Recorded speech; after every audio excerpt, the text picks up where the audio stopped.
Vamos lá, presta atenção no titio, aqui, presta atenção aqui no pastor. Vamos continuar aqui, para nós concluirmos aí os trabalhos da Escola Bíblica Dominical. Vamos louvar ainda o Senhor. Lá em Atos,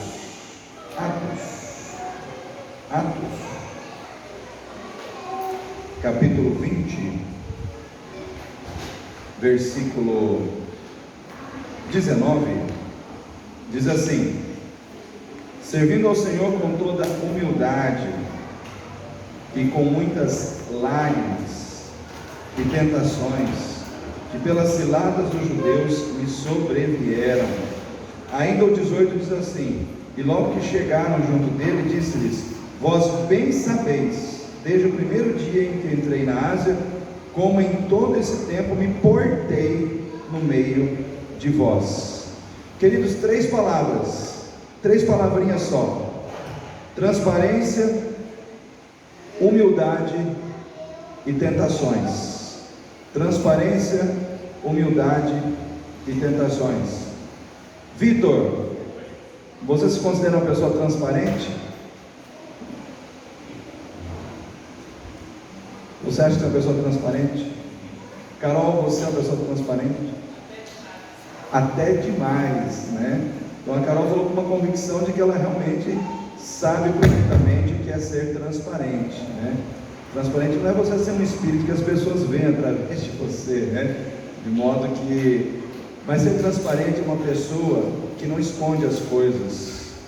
É uma pessoa que, com muita facilidade, expõe para os outros a realidade que está dentro do seu coração, a realidade de quem ela é, a realidade sobre o que ela pensa, a realidade do seu entendimento sobre as coisas, né? Porque cada um de nós tem um entendimento, e muitas vezes as pessoas têm dificuldade de expor o seu entendimento, o seu pensamento sobre determinado assunto.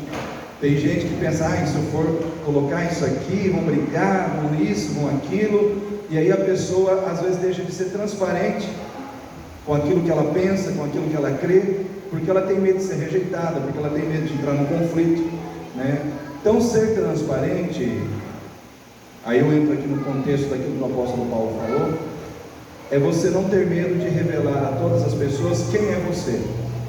Quem é você, como servo de Deus, como alguém que tem compromisso com Deus. Aqui, irmãos, nós temos que entender o seguinte: nós estamos vivendo tempos de crise de valores nos dias atuais. Nós estamos vivendo uma crise de valores muito grande na política, sim ou não? Crise de valores na vida pública, na política. Estamos vivendo uma crise de valores dentro das famílias, dentro das casas. Estamos vivendo uma crise de valores dentro da própria igreja de Cristo, né? Os valores estão sendo muitas vezes deixados de lado, valores morais, valores éticos, valores espirituais, que deveriam estar presentes, que deveriam ser evidenciados de forma clara na vida das pessoas. E o apóstolo Paulo, quando ele chega aqui na igreja, ele diz assim: vós bem sabeis como em todo tempo me portei no meio de vós. Vocês me conhecem, vocês sabem quem eu sou, vocês sabem o que eu penso, vocês sabem como eu tenho agido diante de vocês em relação às questões relacionadas à fé, em relação às questões relacionadas ao mundo, porque eu tenho transparência. E se nós, como cristãos, queremos dar uma resposta, a esse tempo de crise de valores dos dias atuais, nós temos que ter o compromisso de viver com transparência uma vida íntegra à vista de todos. A sua integridade moral, integridade ética, integridade espiritual, ela precisa falar por você. Aonde você estiver, as pessoas precisam dizer: ali está uma pessoa íntegra, inteira, né? Integral, uma pessoa que realmente vive com retidão aquilo que professa. Então hoje está faltando integridade na política, está faltando integridade às vezes no ambiente familiar, entre os próprios membros da família? Está faltando integridade na igreja? Está faltando integridade na vida dos cristãos, como testemunhas de Cristo? É uma coisa que nós temos que avaliar. Então, o que o apóstolo Paulo diz, eu me portei, vocês sabem como eu tenho andado. Aqui eu não tenho escondido a sujeira debaixo do tapete, né? Eu não estou escondendo nada debaixo do tapete, vocês sabem quem eu sou. Então, a primeira palavra que eu quero destacar aqui nesse texto é transparência. Eu e você precisamos ter um compromisso com a transparência diante de Deus, diante das pessoas, diante do mundo. Segunda palavra que eu quero destacar aqui é humildade. O apóstolo Paulo diz: vocês sabem como eu tenho servido ao Senhor com toda a humildade, servindo ao Senhor com toda a humildade. No versículo 19 ele fala isso, e com lágrimas, né? Com lágrimas. Queridos, crente chora pouco, chora muito. Como é que é o choro do crente? Depende do crente, né?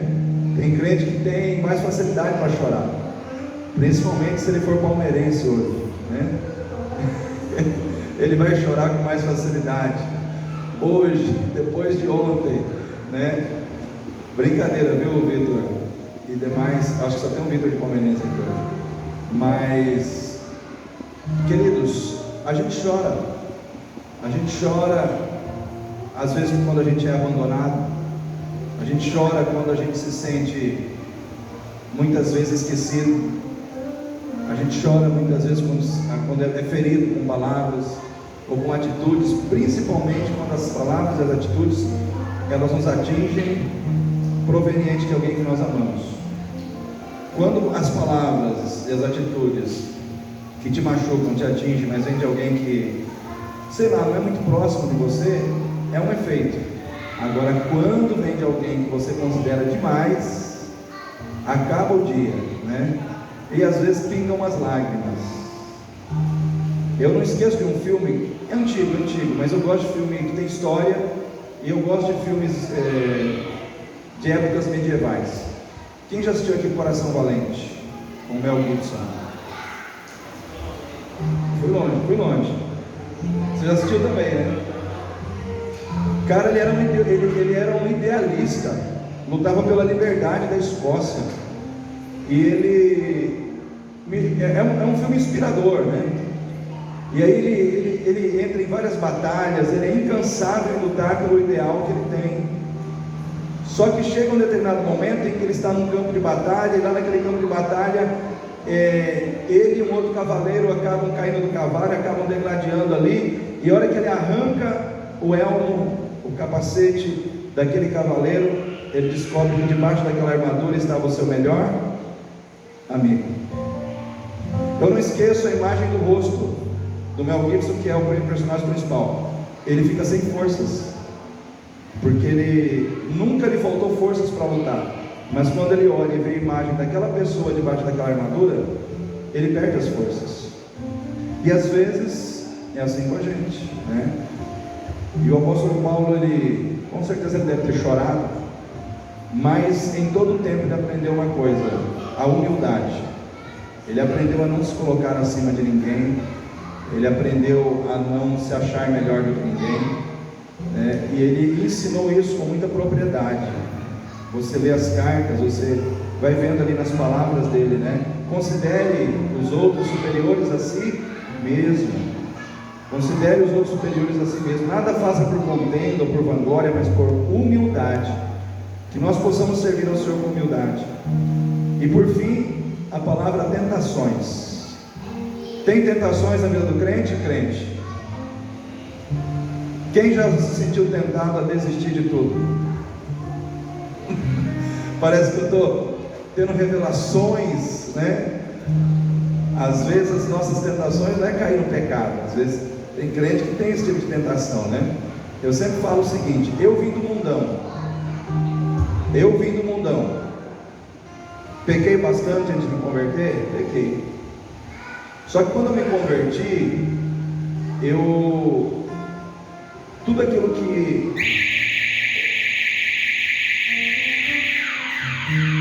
eu vivi, eu abandonei. E eu não tive tanta dificuldade assim em abandonar. Só que quando eu entrei no ambiente de igreja, eu vi muitos crentes que nasceram no lar cristão e que não viveram as coisas erradas que eu vivi quando eu estava fora. E eu vi em muitos crentes o desejo de, eu não provei isso, eu não fui atrás disso, sabe? Eu vi assim pessoas querendo viver coisas que eu quando estava no mundo vivi. E eu queria falar, gente, não perca tempo com isso, não perca tempo com isso. Mas o fato às vezes de você nunca ter caído na tentação, vivido no pecado, parece que faz com que a tentação fique mais forte na sua vida. Parece que o peso da tentação fique maior. E eu quero dizer para você, tentação é tentação, o único objetivo dela é te derrubar. Então, resista às tentações. Resista às tentações. Alguns vão ter mais facilidade, outros vão ter mais dificuldade. Pastor, o que faz?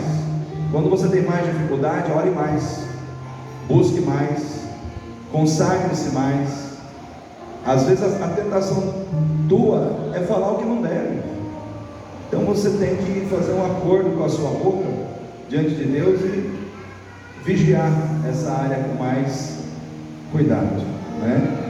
Então, queridos, quero deixar essa reflexão aí nessa manhã de EBD e passar aí para o pastor Lucas estar conduzindo aí o período de louvor com a gente, e aí em seguida nós vamos estar indo embora. Eu iria orar com os irmãos ministradores da equipe de cura hoje de manhã, mas tem muito pouco. Inclusive a minha esposa também teve que faltar porque é aniversário da minha sogra, e baixou gente até de jardim lá hoje, até veio gente de fora aí, enfim. À noite, culto à noite, depois do culto, eu quero orar com vocês e ter uma conversa rápida. Questão aí de 5 a 10 minutinhos a gente se resolve, né? Nada demorado, mas precisamos conversar rapidamente e orarmos juntos ainda nesse domingo. Então vou deixar para o domingo, vou deixar para hoje à noite, depois do culto, tá bom? Deus abençoe a todos.